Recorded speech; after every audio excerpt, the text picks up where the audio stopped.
In Zimbabwe, we speak Shona. And in this beautiful language, we have a very important word. I'd like to share it with you. In Shona, we say ndini. N-D-I-N-I. Ndini. Try it. Beautiful. It means, this is me. In my language, we have one word for this very important phrase. This is me. Ndini. This word is special for me now, but growing up, I wasn't always comfortable with who I was. You see, even though I grew up in Zimbabwe, I was a child of mixed heritage, a fact which was evidenced by my long, winding, complicated middle name, a Nigerian name, because my father, whom I never knew, was Nigerian. Now, for all intents and purposes, I didn't want a Nigerian name. It made it hard to fit in. The other kids would make fun of me. They said my name was useful as a password.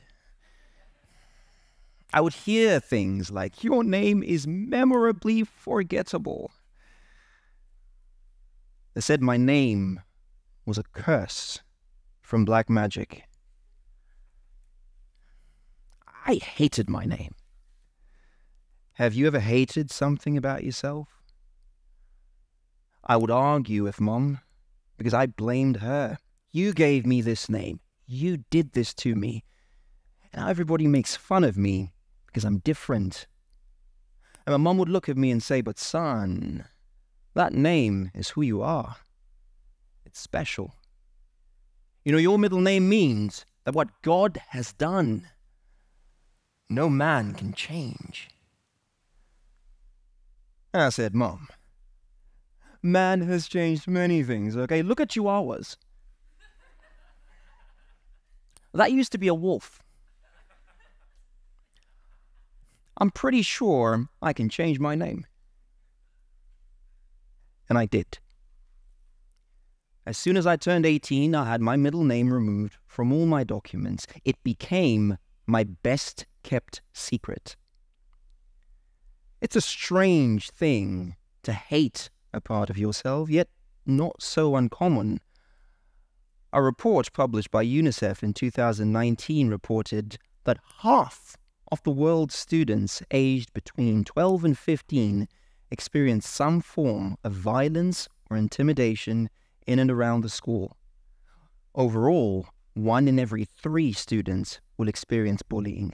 They'll be bullied for their name, the way they look, their faith, their background, anything that makes them different. The dysphoric effects of bullying are well documented. They are fact. And it's further compounded by peer and societal pressures. Adolescents experience this when they're going on into adulthood. Consider the story of a young Brazilian girl. We'll call her Maria.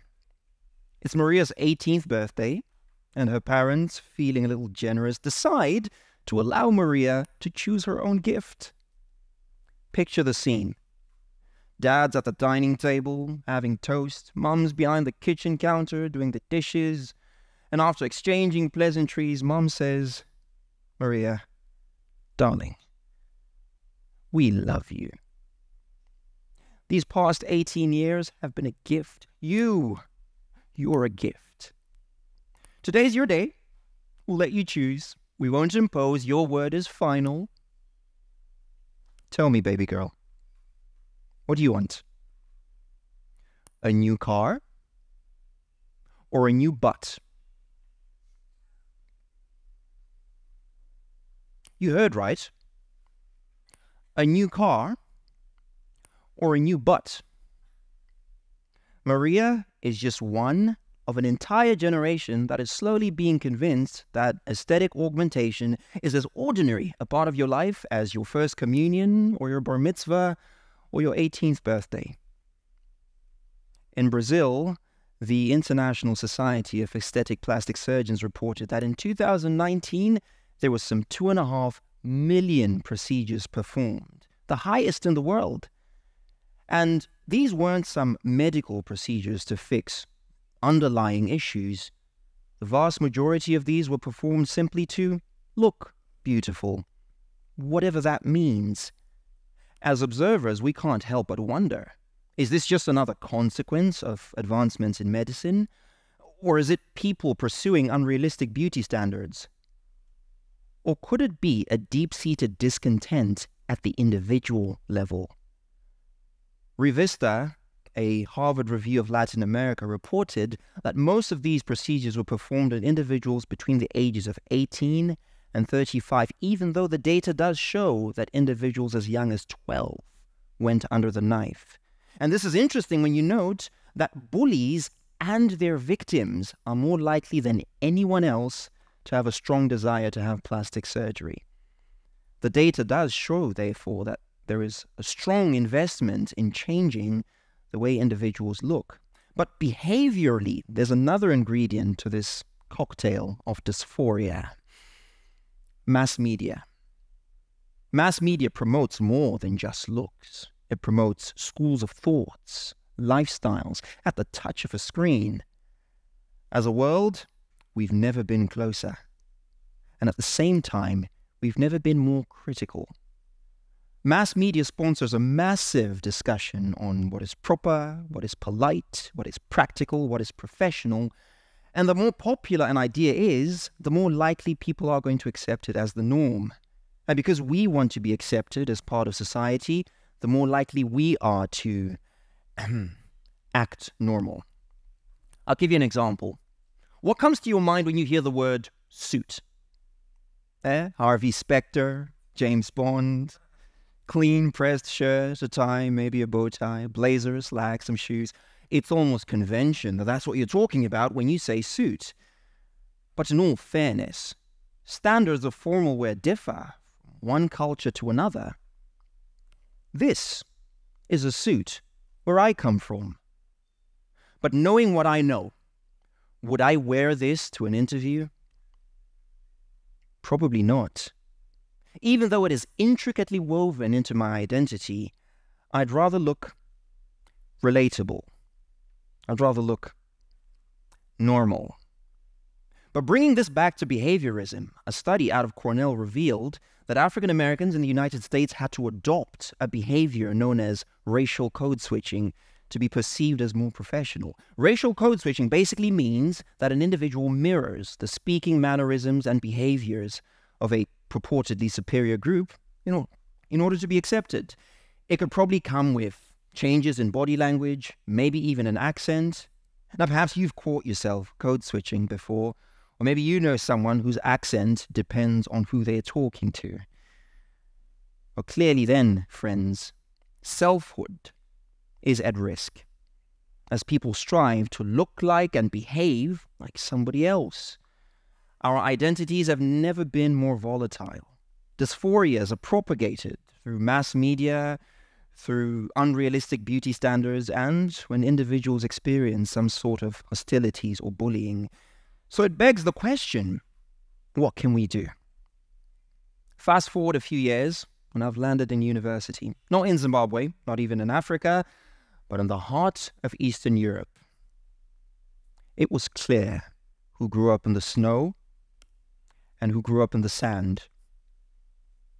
I'd never been this different before. A fly in the milk. But then I met Nick, another fly in the milk, but from Congo.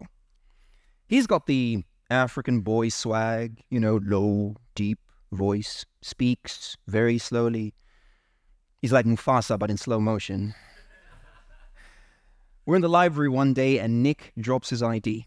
And like a good friend, I pick it up and proceed to read it out loud, including his full name, Nicholas Rolintsweni Bitumi.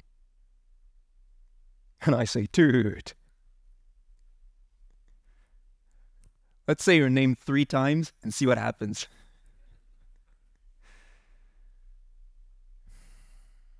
But I knew exactly how those words must have felt. Except Nick was ready. I have never met anybody with my name. 'Twas a gift from my grandfather, and I like it. And we laughed, and we got kicked out of the library. But in my heart, I was 18 again, seeing in Nick what I didn't have for myself. Acceptance. And it dawned on me that we're all different. Even Nick was different. But he wasn't just different. He was special because he accepted himself. And for the first time in a long time, I wanted to accept myself too. And it brought me to this beautiful word in my vernacular, in my Shona, Ndini. To me, Nick represents what I believe we should all strive to represent, especially to individuals who feel uncomfortable in their own skin, that others exist.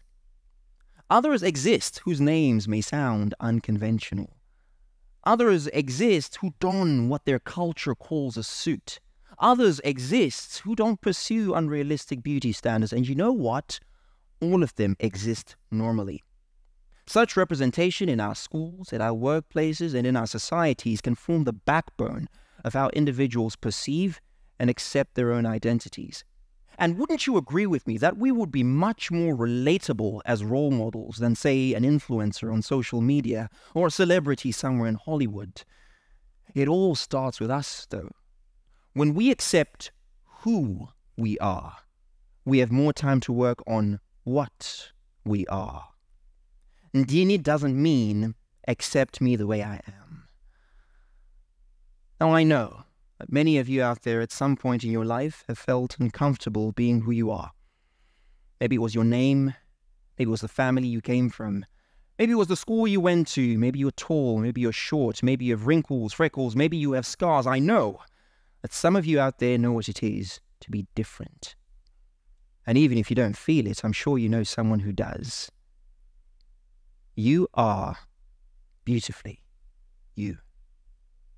The only you. And no man can change that. So let me invite you to make this very powerful word a part of your language. Ndini, this is me. Make it a part of your self-talk. In fact, you can start small. Something like this. I was born Cyril, Jr., Uchechukumere Dim. And this is me, Ndini.